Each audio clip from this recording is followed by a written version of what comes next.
Good morning to all of you. देखिए आज का जो टॉपिक है, नाम दिख रहा है आपको, सेल। छोटा सा नाम है बट उतना ही मोस्ट इम्पोर्टेंट ये टॉपिक है। नॉर्मल सेल की बात कर रहा हूँ मैं, जो रिमोट में डालते हैं हम, टॉर्च वगैरह में डालते हैं। उसके इंटरनल स्ट्रक्चर के बारे में हम बात करेंगे। ऊपर ऊपर से तो आप सब देखते हैं किस तरीके से वो काम करता है, लेकिन इंटरनल डिजाइन किस तरीके का होता है, किस तरीके से वो एनर्जी को प्रोवाइड करता है सर्किट को, उसके बारे में हम पढ़ेंगे। तो बहुत इंपॉर्टेंट टॉपिक है। प्रीवियस लेक्चर में हमने सीरीज कॉम्बिनेशन, पैरेलल कॉम्बिनेशन, उनके ऊपर basic numerical, complex numerical, potential method से निकालने और इनफाइनाइट नेटवर्क के न्यूमेरिकल्स हमने सॉल्व किए हैं। तो जिसने भी वो वीडियोस नहीं देखी हैं, उसके ऊपर ज़रूर एक क्वेश्चन पूछा जाता है हमेशा एग्जाम में। तो please please please combination of resistance topic को देखिए, उसके ऊपर न्यूमेरिकल सॉल्व कीजिए। चलिए, आज का जो टॉपिक है दैट इज सेल। तो सेल के बारे में पढ़ते हैं। तो सेल होता क्या है बच्चों? It is a device which provide electrical energy to component of circuit। Circuit के अंदर जो भी कुछ आपने जोड़ रखा है, जो भी कनेक्ट कर रखा है, उनको एनर्जी सप्लाई करने का काम किसका होता है? सेल का। तो बड़ी सिंपल सी डेफिनेशन है, इजी चल रहा है सारा काम। चलिए आगे भी इजी चलता रहेगा, ध्यान से देखते रहिए। मान लीजिए मैंने एक ये रेजिस्टेंस लिया और ये एक सर्किट में कनेक्ट कर दिया सेल के साथ, पॉजिटिव और नेगेटिव। दैट इज तो सेल का काम क्या होता है कि यहां से चार्ज पार्टिकल को वो सप्लाई करती है, चार्ज पार्टिकल को वो सप्लाई करती है, यहां से जाता है रेजिस्टेंस में, एनर्जी वेस्ट करता है और वापस चार्ज पार्टिकल सेल के अंदर आ जाता है। तो सेल का मेन काम क्या हुआ कि वो चार्ज को इस सर्किट के अलोंग मूव करवाती है। फिर से देखिए, इस सेल का काम क्या होता है? चार्ज पार्टिकल को इस सर्किट के दौरान, इस सर्किट के अलोंग मूव करवाती, घुमाती रहती है। ठीक है। चार्ज पार्टिकल जो होता है सेल में से एनर्जी लेता है और यहां जाता है, यहां वेस्ट करता है एनर्जी और वापस आ जाता है। फिर एनर्जी भरता है, यहां जाता है, वेस्ट करता है, वापस आ जाता है। ठीक है। जैसे कोई कंस्ट्रक्शन का काम चल रहा है, तो जहां से भी जो सप्लायर होते हैं, वहां पे जो एक, मान लीजिए कोई ट्रक वगैरह है, वो जाता है वहां से, मान लीजिए सीमेंट वगैरह है, सीमेंट के कट्टे भरता है, आपके घर आता है, उतारता है, फिर जाता है, भरता है, फिर आता है, उतारता है। तो वही काम है, चार्ज पार्टिकल सेल से एनर्जी लेगा, भरेगा, आर में वेस्ट करेगा, वापस आ जाएगा। तो आप ये नहीं कहोगे कि सेल चार्ज को क्रिएट करती है, क्योंकि चार्ज तो क्रिएट हो ही नहीं सकता। Charge can neither be created nor be destroyed. Cell का काम सिर्फ चार्ज पार्टिकल को मूव करवाना है, एनर्जी भरना है उसके अंदर और इसके अलोंग मूव करवाना है। तो सेल का काम समझ में आया आपको, किस तरीके से सेल काम करता है? ठीक है, ये तो हो गई कॉमन बातें। अब हम बात करते हैं कि सेल का इंटरनल स्ट्रक्चर किस तरीके से होता है। देखो मेन क्या है, जो सेल है ना, वो केमिस्ट्री की देन है, इलेक्ट्रोकेमिकल चैप्टर है इलेक्ट्रोकेमिकल सेल का। वहां एक इलेक्ट्रोकेमिकल सेल आती है इलेक्ट्रोकेमिस्ट्री में, वहां पे आपने पढ़ा होगा इसको, केमिस्ट्री के अंदर आता है ये टॉपिक। तो वही कंसेप्ट हम यहाँ पे लेके आ रहे हैं आपके लिए, वही यूज होगा, उसी तरीके से आपको समझ में आएगा कि सेल एक्चुअली में होती क्या है, किस तरीके से वो काम करती है। तो चलिए आगे देखते हैं।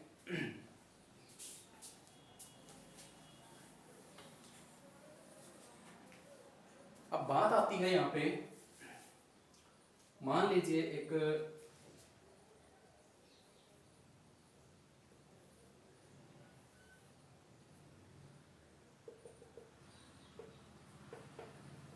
थोड़ा बहुत समझ में आ गया होगा, केमिस्ट्री में आता है ये टॉपिक।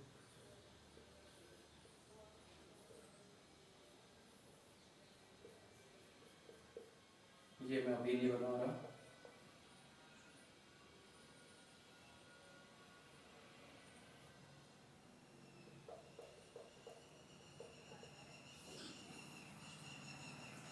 पता ही होगा ये क्या चीज है, ये इलेक्ट्रोड्स कहते हैं इनको। और ये जो लिक्विड भरा हुआ है इसको हम क्या कहते हैं, इलेक्ट्रोलाइट।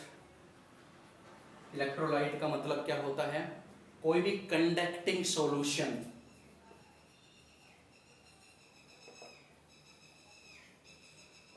कंडक्टिंग सॉल्यूशन, ठीक है। तो केमिकल, ये जो दो इलेक्ट्रोड्स हैं इसका नाम होता है एनोड और इसको हम कहते हैं कैथोड, पढ़ा होगा आपने, ठीक है। इस केमिकल सेल के अंदर एक केमिकल रिएक्शन होती है एक्सपेरिमेंटली, जब हम करते हैं इसको तो एक, और यहां से एक और बात बता देना चाहता हूं कि यहां हमने एक रेजिस्टेंस कनेक्ट करके एक वायर कनेक्ट कर रखी है एंड दैट इज, ठीक है। एक केमिकल रिएक्शन होगी और उस केमिकल रिएक्शन का नाम होता है यहाँ पे एक्सोथर्मिक रिडॉक्स रिएक्शन। एक्सोथर्मिक जहां पर हीट या कह सकते हो कि एनर्जी रिलीज्ड होती है, पढ़ा होगा, ये कॉमन सी बातें बता रहा हूं आपको, ठीक है। इस केमिकल सेल के अंदर एक रिएक्शन होती है जिसका नाम होता है एक्सोथर्मिक रिडॉक्स रिएक्शन, इसमें होती है जिसमें से एनर्जी रिलीज्ड होती है। तो इस केमिकल रिएक्शन के दौरान एनोड के ऊपर नेगेटिव चार्ज अप्लाई हो जाता है और इसके ऊपर पॉजिटिव चार्ज अप्लाई हो जाता है, ठीक है। तो नेगेटिव चार्ज इलेक्ट्रोड को एनोड कहा जाता है, पॉजिटिव चार्ज को कैथोड कहा जाता है। अब ध्यान से सुनना, अब फिजिक्स आ गई फिर से, जहां पर नेगेटिव पोटेंशियल, मान लीजिए इस इलेक्ट्रोड के ऊपर जो पोटेंशियल है नेगेटिव पोटेंशियल और इसके ऊपर पॉजिटिव पोटेंशियल, जहां पर नेगेटिव और पॉजिटिव पोटेंशियल आ जाती है वहां पर क्या होता है, इलेक्ट्रॉन मूव करना स्टार्ट कर देता है, कहां से, नेगेटिव टू पॉजिटिव। तो इलेक्ट्रॉन्स यहां से मूव करना स्टार्ट कर देंगे और पॉजिटिव में आ जाएंगे, कॉमन सी बातें हैं। और आपको मालूम है जब इलेक्ट्रॉन इधर मूव करता है तो करंट, करंट किधर फ्लो करेगा, अपोजिट डायरेक्शन में। समझ में आई बात, क्लियर हो रहा है। अब हम आगे की तरफ चलते हैं, इसमें क्या होता है,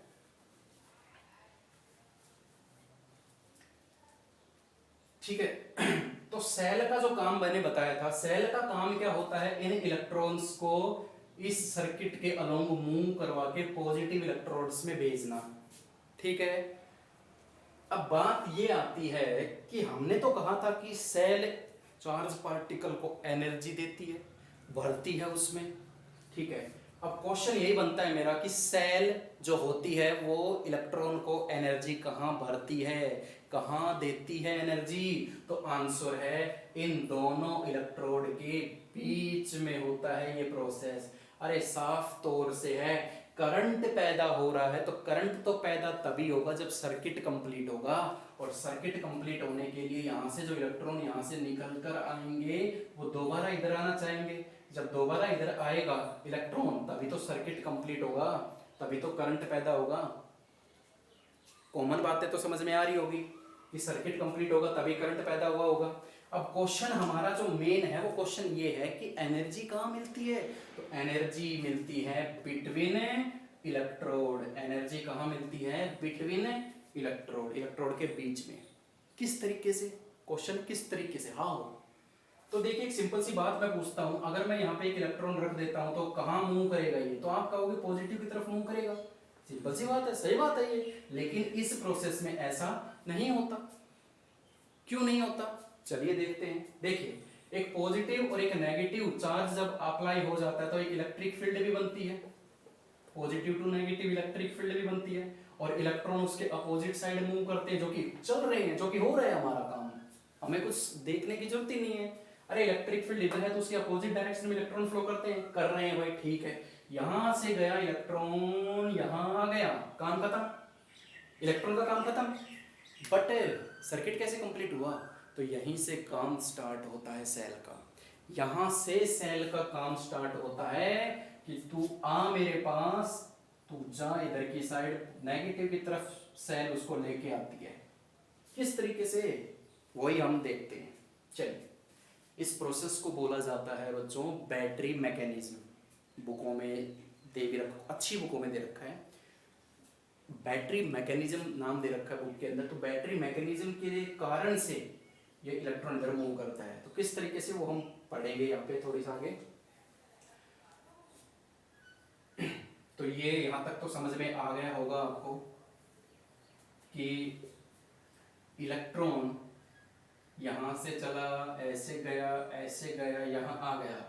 अब यहाँ से इलेक्ट्रॉन वापस इधर कैसे आएगा, मेन क्वेश्चन हमारा ये है, हमें यही समझना है बस, ठीक है।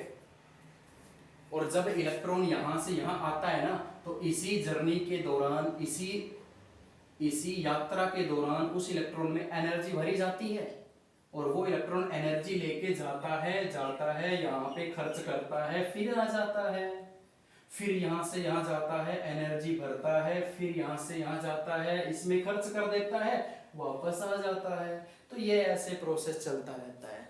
अब यहाँ तक काम खत्म हमारा। मेन काम है कि एनर्जी कैसे भरी जाती है वो समझना है हमें, ठीक है। तो अभी तक तो आपको समझ में आ गया होगा। तो देखिए, हमारा जो मेन क्वेश्चन है कि किस तरीके से इलेक्ट्रॉन इधर आके एनर्जी भरता है, तो मैं इसको अलग से समझाता हूं आपको। मेन यही है जो समझना है आपको, बैटरी मैकेनिज्म, वेरी इंपॉर्टेंट। ये जो नेगेटिव देख रहे हो ना, ये मैंने नेगेटिव ना, ये जो पॉजिटिव देख रहे हो ना, ये मैंने पॉजिटिव। ऐसी होती है ना सेल, ऐसी ही होती है। अंदर क्या होता है वही तो समझा रहा हूं मैं, अंदर क्या होता है, नेगेटिव। यहां से इलेक्ट्रॉन इधर आता है, लेकिन कैसे आएगा, कैसे आएगा? तो देखिए,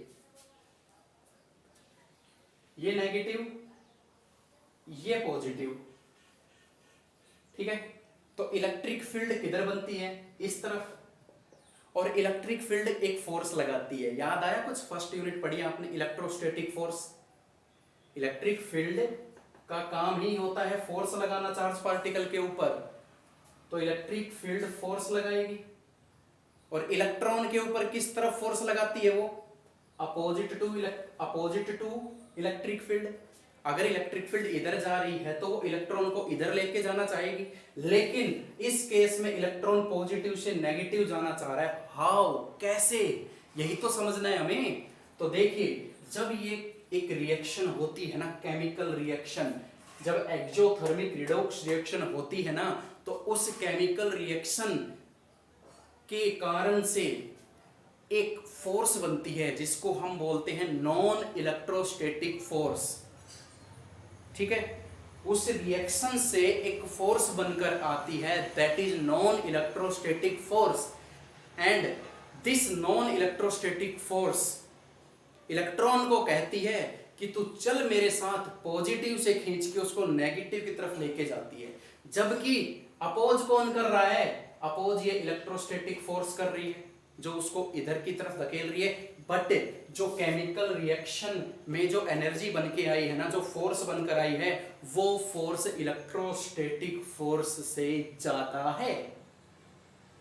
इधर इलेक्ट्रॉन को लगाने वाली फोर्स का नाम है इलेक्ट्रोस्टैटिक फोर्स, बट इलेक्ट्रॉन इधर जाता है और इधर लेके जाने वाली फोर्स का नाम है non electrostatic force.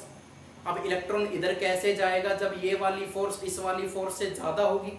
Non electrostatic force जो केमिकल रिएक्शन से बनकर आई है, वो इलेक्ट्रोस्टैटिक फोर्स को हरा देती है, क्रॉस करवा देती है, ओवरकम करवा देती है, ओवरकम कर जाती है। कह सकते हैं कि electrostatic force non electrostatic force से कम होती है, तो ये रह जाती है और ये इसको ले जाती है पॉजिटिव से नेगेटिव की तरफ। अब ध्यान से सुनना जो मैं बता रहा हूं आपको। भैया यहां से एक फोर्स लग रही है, भाई यहां से भी एक फोर्स लग रही है, यहां से लग रही है इलेक्ट्रोस्टैटिक फोर्स, यहां से लग रही है नॉन इलेक्ट्रोस्टैटिक फोर्स। अब इलेक्ट्रॉन तो फंस गए ना बीच में, भाई मैं कहां जाऊं। तो इलेक्ट्रोस्टैटिक और नॉन इलेक्ट्रोस्टैटिक बोले हम लड़ लेते हैं, जो जीतेगा उसके साथ चलना। जीता कौन?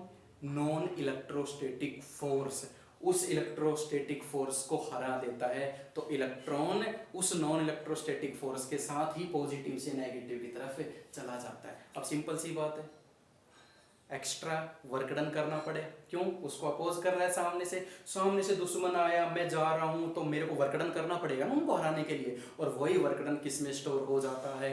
एनर्जी की फॉर्म में स्टोर हो जाता है। पल्ले पड़ा, बैटरी मैकेनिज्म पल्ले पड़ा, आपके दिमाग में घुसा। देखिए एक बार फिर से, electron positive negative electric field इधर लग रही है, इलेक्ट्रॉन को इधर जाना चाहिए, लेकिन ऐसा नहीं होता। इलेक्ट्रॉन तो उधर जाता है पॉजिटिव से नेगेटिव की तरफ, तभी तो सर्किट कंप्लीट होगा। तो इसको यहाँ से यहाँ तक ले जाने के लिए कौन पैदा होती, कौन प्रकट होती है? वो होती है कौन? Non electrostatic force, chemical reaction, exothermic redox reaction, जो एनर्जी प्रोवाइड करती है, जो एनर्जी निकालती है, जो फोर्स बनती है नॉन इलेक्ट्रोस्टैटिक फोर्स, वो इसको जबरदस्ती इलेक्ट्रोस्टैटिक फोर्स इधर लग रही है, ठीक है, यानी इलेक्ट्रिक फील्ड इधर लग रही है, इलेक्ट्रॉन को इधर जाना चाहिए, बट इलेक्ट्रॉन उधर जाता है। कौन लेके जाता है? नॉन इलेक्ट्रोस्टैटिक फोर्स, क्योंकि non electrostatic force is greater than electrostatic force. तो इलेक्ट्रॉन को वो इजीली पॉजिटिव से नेगेटिव की तरफ ले जाता है, यहां से एनर्जी मिलती है उसको, यहां से जाता है, यहां वेस्ट करता है, वापस आ जाता है। फिर नॉन इलेक्ट्रोस्टैटिक फोर्स उसको एनर्जी देती है, बढ़ता है, यहां से जाता है, यहाँ वेस्ट करता है, फिर वापस आ जाता है। आ रहा है समझ में? फील हो रहा है कुछ? यहां से इस जर्नी के दौरान जब यहां से यहां जाता है ना इलेक्ट्रॉन, तब उसके अंदर एनर्जी भरती है कौन? Non electrostatic force. क्या है ये नॉन इलेक्ट्रोस्टैटिक फोर्स? अरे केमिकल रिएक्शन से बनकर आई है नॉन इलेक्ट्रोस्टैटिक फोर्स, जो कि इलेक्ट्रोस्टैटिक फोर्स को हरा देती है और जबरदस्ती उस इलेक्ट्रॉन को पकड़ के उधर ले जाती है कि जा और घूम कर आ, वापस मेरे पास ही आ, लेकिन घूम कर आ बाहर। तो वो एनर्जी जो यहाँ से लेके गई है ना, तो जाएगी बेचारी, चलेगी, थक जाएगी, यहाँ मिलेगा, लड़ाई होगी, ड्रॉप होगा एनर्जी, वापस आ जाएगी थक के। जैसे थक के वापस इलेक्ट्रॉन आएगा, उसको फिर से एनर्जी भर देगी नॉन इलेक्ट्रोस्टैटिक फोर्स, फिर से उसको नेगेटिव में ले जाएगा, और ये प्रोसेस ऐसे ही चलता चला जाता है। सर्किट कंप्लीट, करंट बन जाता है और सेल का काम खत्म हो जाता है। स्टार्टिंग में मैंने आपको क्या बताया था कि सेल का काम होता है चार्ज पार्टिकल को मूव करवाना, ऐसे मूव करवाना, और ऐसे ही तो मूव करवा रही है, वो बना थोड़ी ना रही है, मूव करवा रही है, एनर्जी भर रही है, बाहर जाके वेस्ट हो रहा है, वापस आ रहा है। तो that is all about the battery mechanism. बहुत इंपॉर्टेंट टॉपिक है, बहुत डीपली स्टडी हमने की है इसके बारे में। तो सेल आई थिंक फील हो गया होगा कि सेल का मतलब क्या होता है। सेल का तो सेल का मतलब होता है सिर्फ और सिर्फ चार्ज पार्टिकल को एनर्जी देना और उसको मूव करवाना। अगर रास्ते में कोई कंपोनेंट आएगा तो एनर्जी ड्रॉप करेगा, वापस आ जाएगा, फिर से सेल उसको एनर्जी देगी, फिर से मूव करवाएगा। तो सेल का काम होता है चार्ज को मूव करवाना along the circuit. I hope clear हो गया होगा। फिर भी अगर कोई भी दिक्कत आती है आपको, फिर से अगर करवाना चाहते हो इस टॉपिक को, कोई प्रॉब्लम नहीं है, कमेंट बॉक्स में बता दीजिए, ठीक है। आज के लिए इतना ही, पढ़ते रहिए, कल हम और इम्पोर्टेंट टॉपिक लेके आएंगे। ये तो सिर्फ पहला स्टेप था मेरा सेल। अब सेल के अंदर एक ईएमएफ फोर्स आती है, EMF electromotive force, internal resistance, terminal potential difference, तो बहुत कुछ इसमें बच रहा है अभी पढ़ने के लिए। तो ये हम सेकंड पार्ट में करेंगे। आज फर्स्ट पार्ट सिर्फ सेल के बारे में समझाने का था। तो आई होप क्लियर हो गया होगा। पढ़ते रहिए, खुश रहिए। Thank you so much.